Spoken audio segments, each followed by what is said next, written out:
Of course, since it was Halloween, everyone, even Brandy, believed it was merely for the celebration. But after this horrific meeting, we knew this man was mentally unstable, and we're grateful he never got near us. Story number 3. The basement office. I'm 22 years old, just graduated from college, and I recently started working as a computer intern at my previous high school's basement. The school's basement is dirty and cluttered, but there is a modest 3-person office that is actually rather charming. It features 3 good big workstations, 2 mini fridges, a flat-screen TV placed on the wall, and also satisfying air conditioning, a luxury that kids and teachers do not have at school, as well as all of the school's servers and other computer equipment. I obtained the position because 3 of my previous computer teachers truly admired me. I could consider them actual friends, not simply teacher figures, so they were all pretty helpful in gaining me this post. It was going good until something happened a few weeks ago. Dave and Gary, my co-workers who shared an office with me, were not present at the time. They were upstairs, working on papers or something.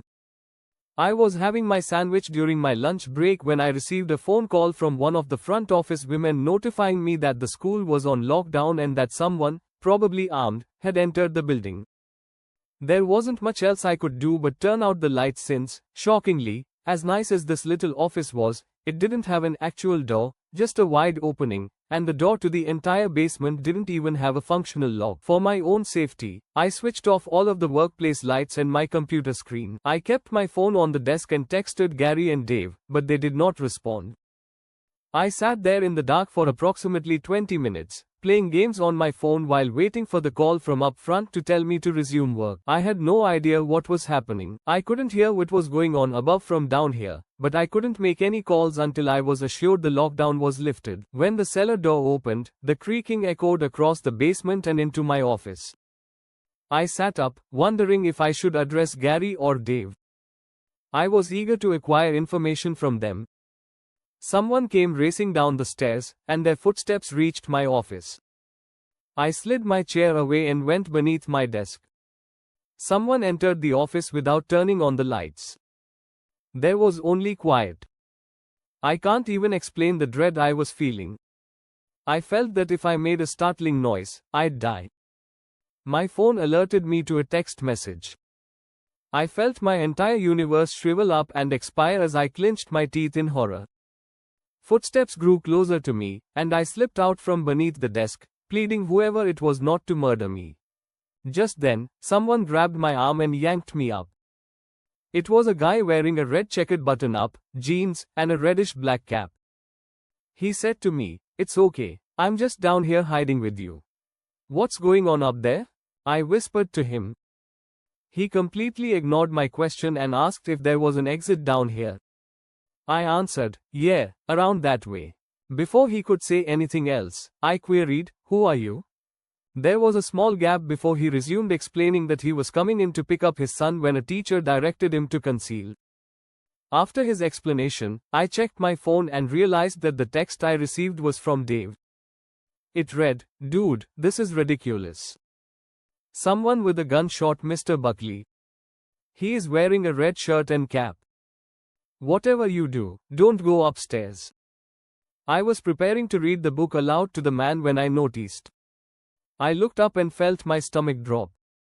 The man seemed to catch up on my doubtful stare. Panicking, all I could think to do was hurry upstairs. A gunshot sounded through the basement, and I could hear the bullet ricochet off something metal in the darkness, but happily, the bullet missed me and I made it upstairs. Fortunately, police were waiting at every exit, including the basement exit, and captured the man the moment he opened the door. More good news. Our teacher, Mr. Buckley, survived the incident. It was later determined that the individual and Mr. Buckley had a conflict for whatever reason, but this was never given. All we know is that Mr. Buckley could not have done anything to earn such a reaction, and the sound of that gunshot will carry on in my head forever. 3 School Lockdown Stories. Story number 1. The Intruder. It was a usual monotonous day in Calculus Friday, 7th period, which meant the week was almost over and spring break was about to begin. Everyone was getting antsy in their chairs. We didn't have an exam that day, like many of my friends did with their other professors, so in the middle of class, our teacher decided to start playing games with us on Sparkle.com. He was a relatively laid-back teacher like that. I recall the precise minute it occurred while we were doing a Sparkle quiz about brand logos.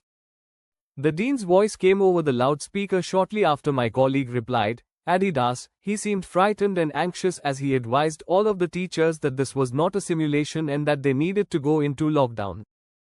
I received chills and goosebumps on my arms as our usually laid-back teacher appeared afraid. He raced to turn out the lights and directed us to the rear corner of the room. We all sat in silence for roughly 2 minutes, then the normal buzzing from a panel in the rear of the room ceased, indicating that the school had turned off all power. We all gazed at each other, believing this was serious. After a few minutes of waiting, we heard a man screaming at the top of his lungs down the corridor. 2 girls in the class began crying, which made us all even more afraid. As the screaming drew closer to the classroom, the insane-sounding man began knocking on the locker and screamed, I'll kill all of you. It was at that time that I began to worry for my life. My teacher shushed us, and we all looked at each other to see how our peers were reacting. The banging then progressed from the locker to our classroom door, which prompted one of the crying girls to exclaim, No. The beating on the door intensified as the man cried, Open up. 2 of the girls in the class were crying out now. That man hammered on the door for what seemed like an age, but he ultimately continued down the corridor, shrieking like a crazy until we couldn't hear him. I'd say 10 minutes later, though it felt like half an hour given the circumstances, the dean returned on the loudspeaker, explaining the situation, which was unusual for him to do. He stated that a clearly mentally sick individual entered the premises and assaulted the woman sitting at the front desk, leading her to run screaming, and workers had no idea if the man was armed or not. This occurred before the school had cameras or could afford proper security, hence the school was exposed to anything like this happening.